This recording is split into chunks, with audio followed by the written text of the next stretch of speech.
Good day, YouTube modeling community. Mopar Modeler here with another episode of Glue Bomb Restorations, the second in the series. In this series, I'm just going to go over tips and tricks and techniques on how to restore a glue bomb. In the first episode, I explained a lot more of what I'm going to do. So watch the first episode, which is an apple pie time. This will not be an apple pie time because it's going to be its own separate series. I will, however, add that I will probably use other glue bombs in this series to help show techniques that I might not be able to show on this particular Dodge Monaco. So stick with me and see all the fun things that's going to happen with this series.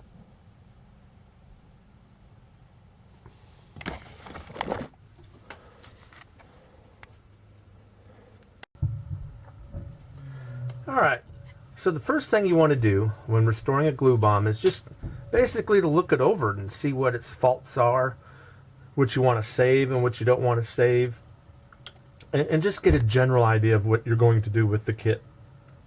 Obviously, the paint is very poor on this thing. It's an enamel paint, and it was probably painted back in the 70s, early 80s, so it's on here really good, and that could pose a problem trying to strip it. Another issue that we'll have a lot of times, sometimes we don't, is the decals. Sometimes decals don't want to come off, and you also have to look to see if it's all decals or if it may be stickers. Sometimes you'll get stickers put on. Look at your wheels and tires if there's something you want to keep. And even though these are sharp looking tires, they're really hard and rather dry rotted. So if I want to try to reuse them again, they could break. They're brittle.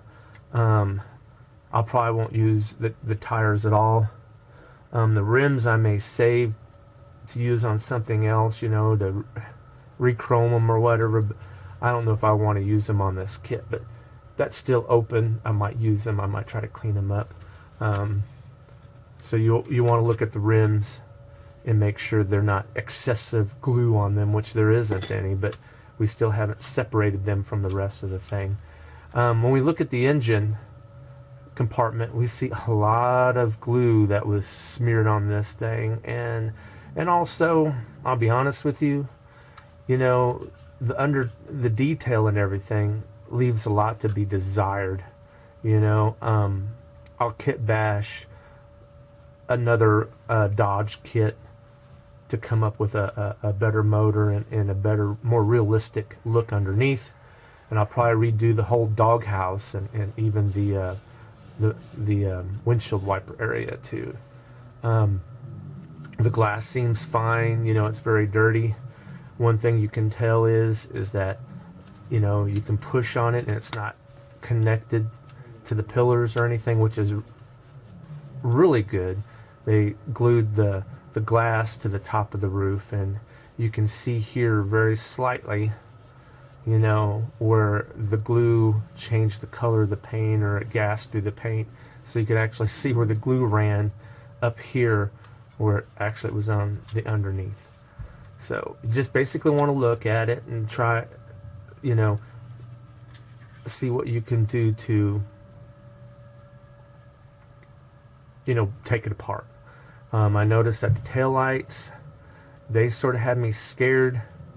I may have issues with the taillights because you can see they actually did use glue underneath, and they used it pretty thick, and these lights may be brittle and come apart. If we can get these taillights off, that would be wonderful, and we can actually clean the back sides up and polish them out and make them look pretty good. The only glue spots I see on the body right now is I have a few right here, on the outer edges where they tried to glue the chassis pan to the body, and then also where they glued the bumper and license plate. And this stuff is very brittle, so using just my fingernails, I can actually break loose the hardened glue. And it's probably because the kit's so old. You know, we're looking at a kit that was probably built in the late 70s, early 80s. So you're looking at over 30 years of this kit being put together. So we have a good chance that most of the parts on here will just break loose with some gentle pressure because of how old the glue is. So if you give me if you look at the paint, and on some glue bombs you think you can save the paint, and you know, most of them you can't, but I'm going to show you a quick technique on polishing paint and getting rid of blemishes. I like to start off with a 400 grit sandpaper. It's kind of coarse, and if you go over the area that you want to polish, you just go over it lightly and just basically, you know, break the top surface of the paint off. And also when you do this, you can see blemishes that's underneath the paint, and see because apparently, obviously, you could tell whoever built this, they left the mold lines in and all this. So it's probably a kid who did this, and there's a lot of body blemishes that's going to have to be worked out once you get the paint off. But you know what we're going to do is I'm just going to sand lightly the top and polish the top out, so you can see how polishing can bring out even the oldest of paints. And then after that, because I do plan on stripping all the paint, I'm going to use a 400 sandpaper, and after I clean it with some soap and water, after I pull the body from the chassis, and I'm going to try to use some really hot water and some regular dishwashing soap to get off the decals. And then once that's done, I'll come back with a 400 sandpaper and lightly sand the whole body, very lightly, because I'm not going to sand all the paint off. I'd be here forever. And then when I get done with that, I'm going to put it in my super clean bath. Here's what I'm talking about. I'm sure a lot of you guys know what this is. I got me a tub with that. This is got a lot of this in there, and I'll just drop the body in, and we'll see how well it peels off this 30-year-old enamel. So if you want to polish, obviously you've seen here where I've already sanded a little bit. I like to use this product here. Very inexpensive. You can get this at most of your automotive shops or Wally World, and it's under $2. You want to shake it up really good. And then I have these all cotton towels, you know, and this one's very dirty. I'm not worried about using a clean one. If you're polishing or trying to clean up a paint job that you have done and you want to make it show ready, you always want to use a clean cloth. This one's quite dirty. And so I'll just take some of this. Let me go ahead and open this, and I'll also use some water, because, you know, I got this water. This water isn't made for drinking. So if you drink water and you have one of these that you're not drinking out of, you want to mark it some way. I always drink soda or apple pie. So I just see how dusty that rag is. That's why I use a new rag. I just get my rag, you know, with some water in it. I don't need a whole lot. It doesn't need to be dripping. And then I'll get some of this. You don't need a lot. It's barely on the rag. I don't know if you can see how much I put on or not. And I just take the model in hand and just gently, you don't have to put a lot of pressure. If any of you were in the military and had to polish shoes, or just had to polish shoes, it's basically that amount of pressure. And when you lightly do this, you know, and of course I didn't spend a whole lot of time sanding and getting blemishes out, but you can see where the color is coming off on my rag. And you can get harder as you go if you wish, you know. And you basically, I like to, on something where the paint is thick and it's completely gassed out and dried, you can put more energy into polishing it. And already you can see the different lines and stuff, you know, blemishes in the paint and in the body just by polishing on this old paint to see what it's like. Now also, when you polish on paint, it's very hard to paint over what you've polished. Most of the time it ends in disaster.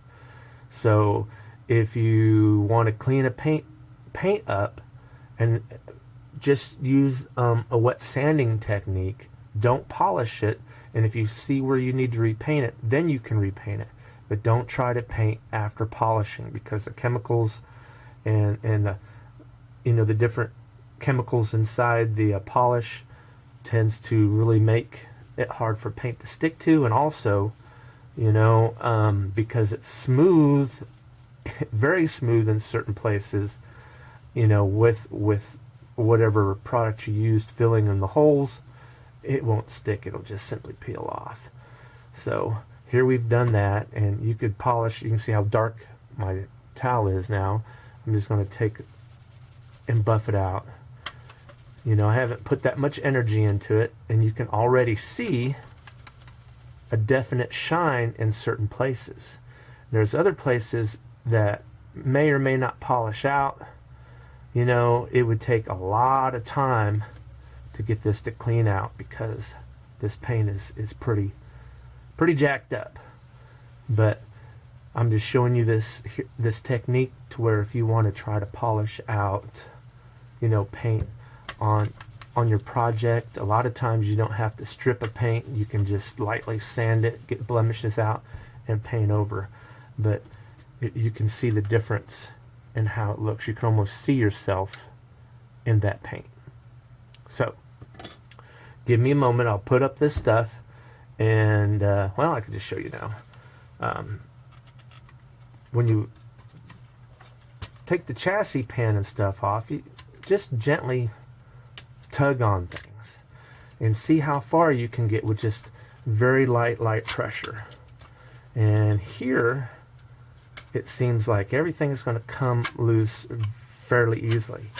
You want to be careful, because a lot of times when you try to spread the body out, with it being so old and the type of plastic it was made from, you could very easily break the plastic.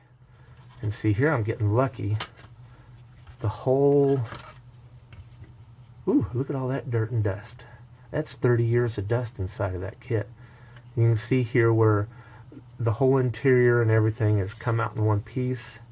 That's pretty cool. And you can see where this model kit was actually first designed as a promo kit, because you can see where the screw hole locations would have been. So now where we could run into problems is I'm gently pushing on the glass, and one side is coming up is already pulled up, this side here, okay, but this side isn't pulling up so well. And again, you want to be careful, because you can actually break the plastic, because it's so old and brittle, it'll break easily. I have here a pair of bent tweezers, and I want to gently push on the front of the windshield, or whatever spot you want to start at, and I want to just gently put my tweezers underneath, and then I want to work back and just with little bits of pressure here and there try to pull it loose. Again, I will say this is coming pretty easy, mainly because this is an older kit, and this glue is very old on here.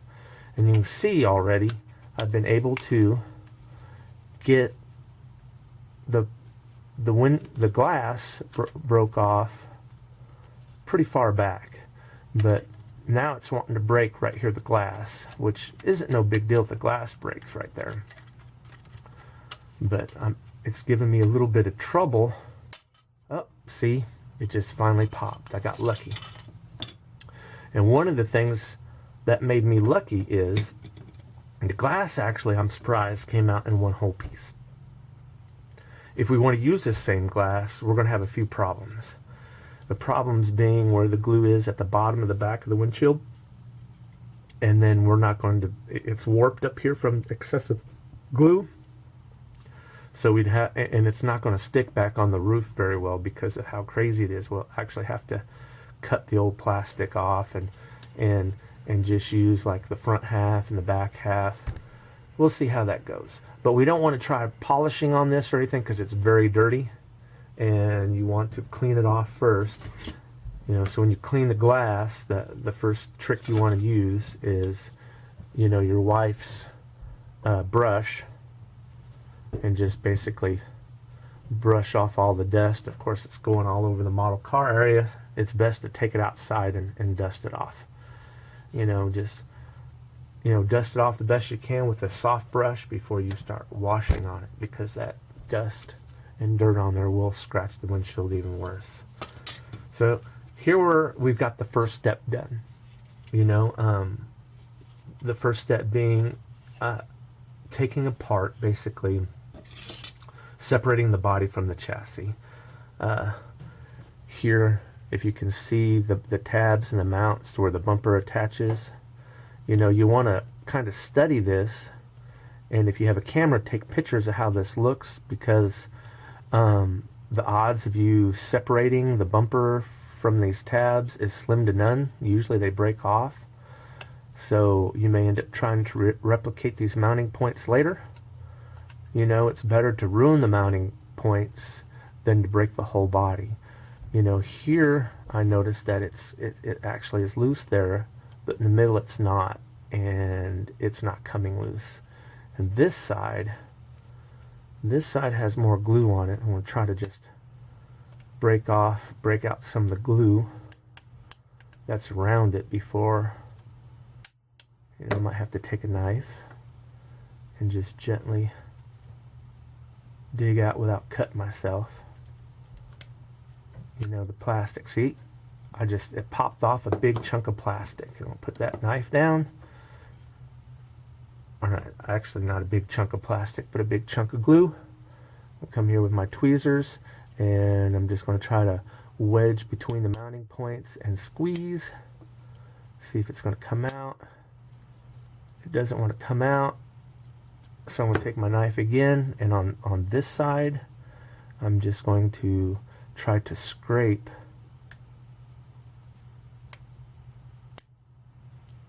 the side that's showing, because a lot of times they have excessive glue. And if you want, you can use your blade to gently pry on the back side. I have a strong feeling that this one isn't going to come loose. I'm going to have to break the mounting tab.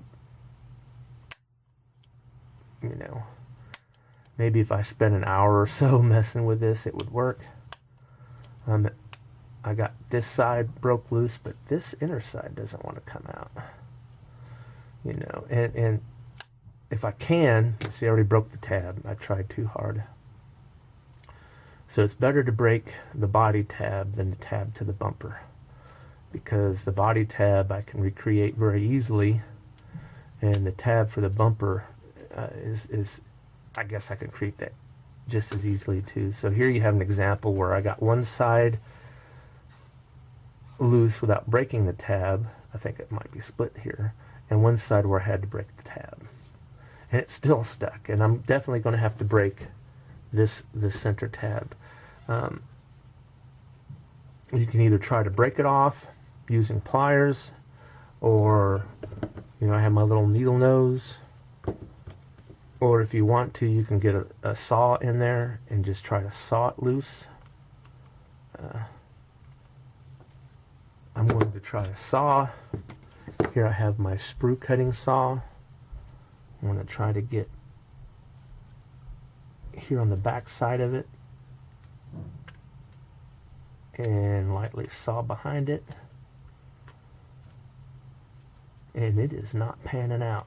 You always have to be careful using knives and stuff, because it's easy to slip doing this and go through your hand.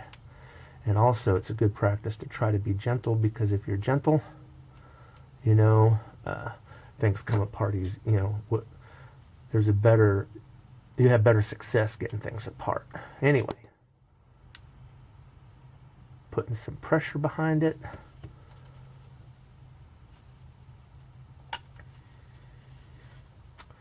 I want to find a thicker X-Acto blade, and I'm just going to start applying some pressure. That one, they finally popped out. And what's amazing is the centerpiece didn't break. So you see how long it took me and how gentle it was. It actually didn't take too long, but how I didn't put too much force or pressure behind it. I was gentle. And because of how old everything was, it just came apart very easily. Now it gives me more insight right here. This side has an excessive amount of glue. In fact, it's, you know, the glue itself is over the body of the car, so that's kind of a bummer. We can see now that the chrome pieces can be pushed out from the back.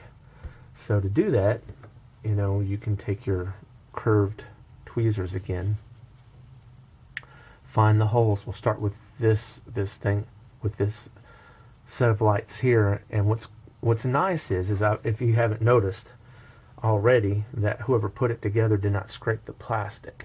They put glue over the plastic. That's another reason why it's not, or glue over the chroming. So that's another reason. So if we take our tweezers that are bent and stick them into the hole here in the back and just tug, it just flew right on out. Now, when you do that, be careful where you're at, because you might not be able to find the piece. Luckily for me, it landed somewhere on my workbench, which, being as messy as it is, it may be a while before I find it. Here we go. So you can see this piece came out without damaging it. So put that to the side, and we'll do the same technique with the inside. There's the backing hole, and everything is popping out beautifully, because again, they painted the body before gluing. They didn't scrape the paint or any of the chrome off the plastic, so things are just literally popping off of this body with the greatest of ease. And so another trick is, or another thing that's nice is, because it was pre-painted, a lot of this stuff that's on here, a lot of these glue spots will probably come off when the paint comes off. So to keep this video short, even though I'm going to edit it, that's where I'm going to leave you today on my glue bomb restorations, on how to basically and carefully disassemble a glue bomb. Again, this part of the glue bomb, later on in the next episode, or I'll take the tub off and everything, because I'll use the interior tub, but the rest of it is pretty much toast. I'm going to use a different kit. You know, I may try to save the rims, because they're nice looking and very well detailed Kragers. But until then, till the next episode, you know, stay tuned for that, and I will show you the technique of stripping the paint. Well, friends, I hope you've enjoyed the second installment of glue bomb restorations. As you know, or as you could tell, it was basically on how to polish out a paint, and a very basic one. You know, there's a better way of polishing if you're polishing a model car for a show. I was just showing you how on an old kit you can liven up the paint with just a little bit of work. And then I showed you how to take one apart, and I was pretty lucky on this kit, it being so old and the kit being already painted before they glued things together, and also the fact that they didn't strip any of the chrome plating off the parts. Things just kind of fell apart, which is great. You know, it saves, it beats breaking something. So stay tuned for the next episode, where I'll actually take the camera with me upstairs into the kitchen, and I'll hand clean the body and do a light sanding over the whole thing, and put it in my in the dip tank. So stay tuned for all that. So with that, good day and God bless.